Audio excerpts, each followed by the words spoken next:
Hi friends, welcome back to my channel மணிஸ் time. Diet விளாகில் day 10 தான் பார்க்குறோம்.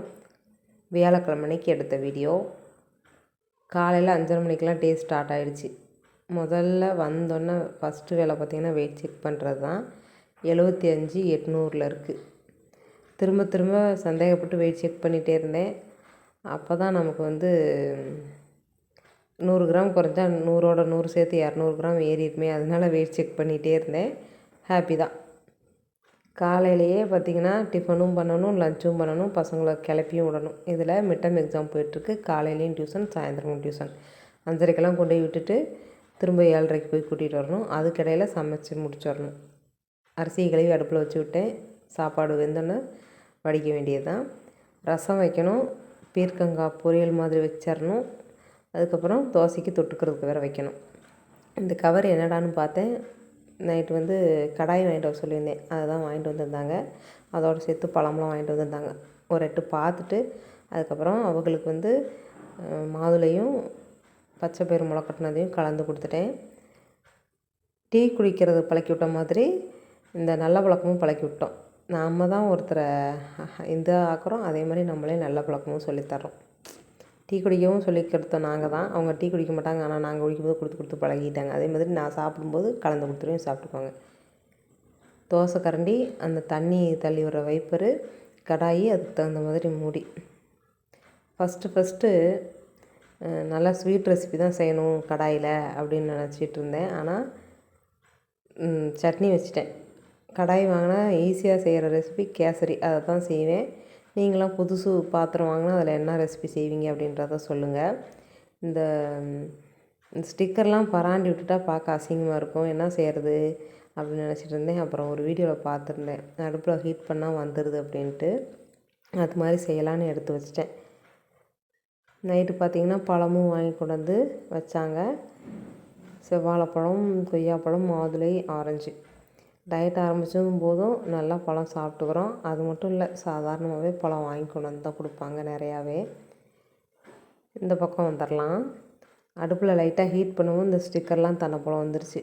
சூப்பராக இருக்குது. 1-2 யூஸ்ஃபுல்லான கிச்சன் டிப்ஸ்லாம் யூடியூப்பில் வர்றது ரொம்ப சந்தோஷமாக தான் இருக்குது. இப்போ பாருங்கள், எனக்கெல்லாம் ஈஸியாக இருக்குது. இதெல்லாம் தெரியாமல் தான் பிச்சு கசகசன்னு ஆக்கி விட்ருவேன். கம்பியில் வச்சு அது அசிங்கமாக இருக்கும் பார்க்குறதுக்கு. இந்த பழமும் கூடவே ஸ்ட்ராபெரியும் வாங்கிட்டு வந்திருந்தாங்க. பார்த்தோன்னே தண்ணி ஊற்றி உப்பு போட்டு ஸ்ட்ராபெரியை முக்கி வச்சுட்டு போயிட்டா. ஸ்கூலுக்கு ஸ்நாக்ஸ் எடுத்துகிட்டு போகணுமா அப்படின்ட்டு. 7:30க்குள்ளே சாப்பாடு வடிச்சிட்டு ரசம் வச்சு எடுத்து வச்சிட்டேன். பொரியல் வெந்துட்டுருக்குது. இங்கே தக்காளி, வெறும் தக்காளி அரைச்சி தாளித்து விட்டுட்டு மிளகாத்தூள் போட்டுட்டு கெட்டியாகிற வரைக்கும் கொதிக்க வச்சா அவசர சட்னி ரெடி ஆயிரும். காரம் போடாதீங்க அப்படின்னாங்க. அதனாலேயே நிறைய காரத்தை போட்டு விட்டேன். சொல்லாமல் இருந்திருந்தாங்கன்னா கூட காரம் போடாமல் இருந்திருக்கணும் என்னமோ. அந்த காரத்தை மேட்ச் பண்ணுறதுக்காக தேங்காய் துருவி போட்டேன். அப்பவும் காரம் தான். இன்றைக்கி திட்டு உண்டுன்னு நினச்சிட்டே இருந்தேன். பசங்களுக்கு தயிர் சாதம் கிளறி இந்த காய் வச்சு கொடுத்து விட்டேன். மீதமெல்லாம் எடுத்து கிண்ணத்தில் மாற்றிட்டு மற்றதெல்லாம் எடுத்து சிங்கில் வச்சுட்டு சமையல் மேடையை ஓரளவுக்கு க்ளீன் பண்ணி விட்டு பசங்களை கொண்டு போய் ஸ்கூலில் விட்டுட்டு வரணும். எல்லாம் பேக் பண்ணிகிட்ருக்கேன் உதியாக.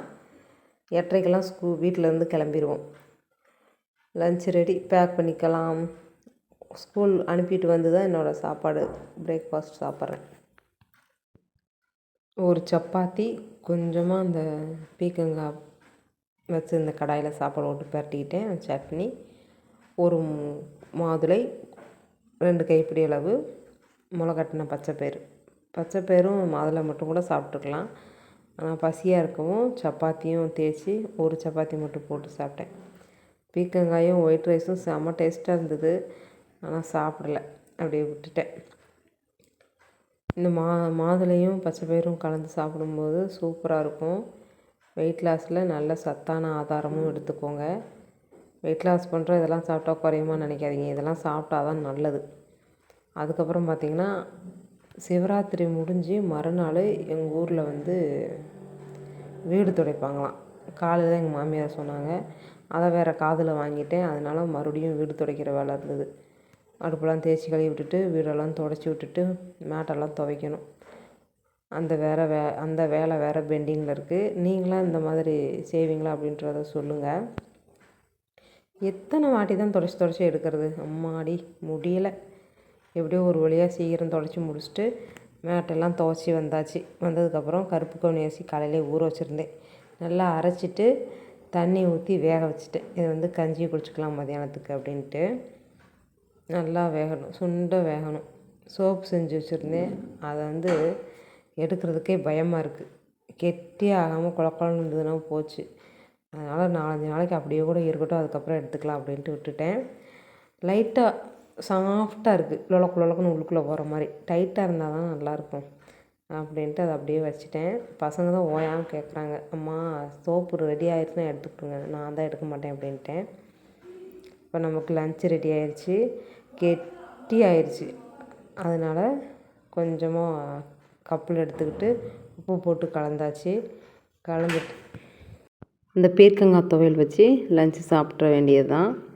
கருப்பு கவுனி அரிசி பார்த்தா சாப்பிடவே தோணாத மாதிரி இருக்கும் கலரு, ஆனால் டேஸ்ட்டு செம்மையாக இருக்குது. எனக்கெல்லாம் பிடிச்சி போச்சு. வெயிட் லாஸ்க்கும் ஹெல்ப் பண்ணும், ட்ரை பண்ணி பாருங்கள். கடிச்சிக்கிறதுக்கு எதுவுமே தேவையில்லைனாலும் வெறும் கஞ்சியை மட்டுமே கூட குடிச்சிக்குவேன். ஆனால் இது சாப்பிடணும்னு தோணிடுச்சுன்னு வச்சுக்கோங்க, அண்டாவாக இருந்தால் கூட சாப்பிட்ருவேன். அப்படி சாப்பிட்டு தான் இப்படி வெயிட் ஏறி கிடக்குது. அதனால் அளவாக எடுத்து வச்சுக்கலான்ட்டு ஒரு தட்டில் எடுத்து வச்சுட்டு இருந்தேன். இப்போ கஞ்சி ஐட்டத்துக்கெலாம் உப்பு தேவையில்லை, கொஞ்சமாக தயிரும் வெங்காயம் மட்டும் இருந்தால் கூட போதும், அப்படியே குடிச்சிடுவேன். இருக்கும்போது நம்ம ஏன் வெறுதாக சாப்பிட்ணுன்னு காய் எடுத்துகிட்டு வச்சு சாப்பிட்டுட்டு இருந்தேன். சூப்பராக இருந்தது. சாப்பிட்டு முடிச்சுட்டு ஈவினிங் பார்த்திங்கன்னா வாக்கிங் போகலான்னு பார்க்குக்கு போனோம். எப்பவும் போல் தான், ஒரு ரவுண்டு போக உட்கார, செத்த நேரம் கதை பேச, அப்புறமா திரும்பவும் கொஞ்சம் நேரம் 2 ரவுண்டு நடந்துட்டு திரும்பவும் உட்காந்துக்க. இந்த மாதிரியே தான் போயிட்டுருந்தது வாக்கிங்கு. ப்ராப்பராக எக்ஸசைஸ் செஞ்சுருந்தோம்னு வச்சுக்கோங்க, கொஞ்சம் கடகடன்னு குறையும். 100 கிராமோட 100 கிராம் சேர்த்து குறையும். இப்படி எக்ஸ்டன் ஆகாமலாச்சும் இருந்திருக்கும். ஆனால் நம்ம டயட்டு ஓரளவுக்கு ஃபாலோ பண்ணிவிட்டு வாக்கிங்கும் சரியாக போகிறதில்ல, எக்ஸசைஸும் செய்கிறது இல்லைன்னா இந்த மாதிரி தான் குறையும், கூடும். ஏற்ற இறக்கத்தில் தான் இருக்கும் வெயிட்டு. வேறு வழியே இல்லை, என்ன பண்ணுறது, செய்ய முடியாது. அதிக ஹெவியான ஒர்க் அவுட்டு செய்யக்கூடாது, கொஞ்சம் ஹெல்த்து இஷ்யூ இருக்கிறதுனால. வாக்கிங்லேயே டயட்லேயே கொஞ்சம் குறைச்சிக்கலாம் அப்படின்ட்டு தான் இந்த மாதிரி வெயிட் லாஸ் பண்ணுறதுக்கு ஆசைப்பட்டு போயிட்டுருக்கு ஃப்ரெண்ட்ஸ். உங்களுக்கு விருப்பப்பட்டிங்கன்னா, வெயிட் லாஸ் பண்ணணும்னு நினச்சிங்கன்னா எனக்கும் சப்ஸ்கிரைப் பண்ணிவிட்டு சப்போர்ட் பண்ணுங்கள். நல்லபடியாக இருக்கும். என்னோடய சேனலும் கொஞ்சம் க்ரோத் ஆகும். சப்ஸ்கிரைபர் ஏறுறாங்க, ஆனால் வியூஸ் தான் போக மாட்டேங்குது. நைட்டு வந்துட்டேன், வாக்கிங் முடிச்சுட்டு நைட்டு வந்துட்டோம். வாக்கிங் போகிறோமோ இல்லையோ ரிலாக்ஸாக 1 மணி நேரம் ஃப்ரீயாக இருந்துட்டு வருவோம், அதுதான் மெயின் எங்களுக்கு. அதுக்கப்புறம் பார்த்திங்கன்னா நைட் டின்னர் ரெடி பண்ணுறதுக்கு தக்காளி சட்னி, வெங்காயம் பெரிய வெங்காயம் அறுத்து போட்டு, கருவேப்பிலை ஒரு கைப்பிடி அளவுக்கு போட்டு, காரத்துக்கு இந்த மாதிரி வரமிளகா போட்டு, எண்ணெய் ஊற்றி நல்லா வதக்கினதுக்கப்புறம் தக்காளியை அறுத்து போட்டு, அது வதங்கினதுக்கப்புறம் அரைச்சா செம்மையாக இருக்கும் டேஸ்ட்டு. இதுதான் நமக்கு தக்காளி சட்னி. இல்லை தக்காளி சட்னி வேறு மாதிரி செய்வாங்களா அப்படின்றத சொல்லுங்கள். அதுக்குள்ளே பார்த்திங்கன்னா இந்த பீர்க்கங்காய் தேங்காய் போட்டனால கெட்டு போயிருமோ என்னமோன்ட்டு பீர்க்கங்காய் நிறையா இருந்தது. கொஞ்சமாக சாப்பாடு வச்சு என்னோடய டின்னரை நான் சீக்கிரமாகவே முடிச்சுக்கிட்டேன். இன்றைக்கி டின்னர் இது தான். 10 நாள் டயட் அப்படிங்கும்போது வியாழக்கிழமையும் என்ன சாப்பிட்டோம், வியாழக்கிழமையோட ரிசல்ட்டை வெள்ளிக்கிழமை தான் பார்க்க முடியும். என்ன எப்படி இருக்குது அப்படின்றத காலையில் பார்க்கலாம். வெங்காயம் இருந்ததுனால கண் ஒரே எரிச்சல் தாங்க முடியல. சாப்பிட்டு வேலையெல்லாம் முடிச்சுட்டு தூங்கி எழுந்திரிச்சிட்டு வியாழக்கிழமையோட டயட்டோட எதிரொலிப்பு இப்போ தெரியும் பாருங்கள். சொன்ன மாதிரியே வெயிட் கூடியிருக்கா. இப்படி தான் ஏற்ற இறக்கத்தில் இருக்குது ஃப்ரெண்ட்ஸ். 10 days டயட் விலாக் முடிஞ்சது ஃப்ரெண்ட்ஸ். வீடியோ ஷேர் பண்ணாட்டியும் டயட்டில் தான் இருப்பேன். அடுத்து டயட்டில் இருக்கும்போது வீடியோ ஷேர் பண்ணுறேன். Bye friends.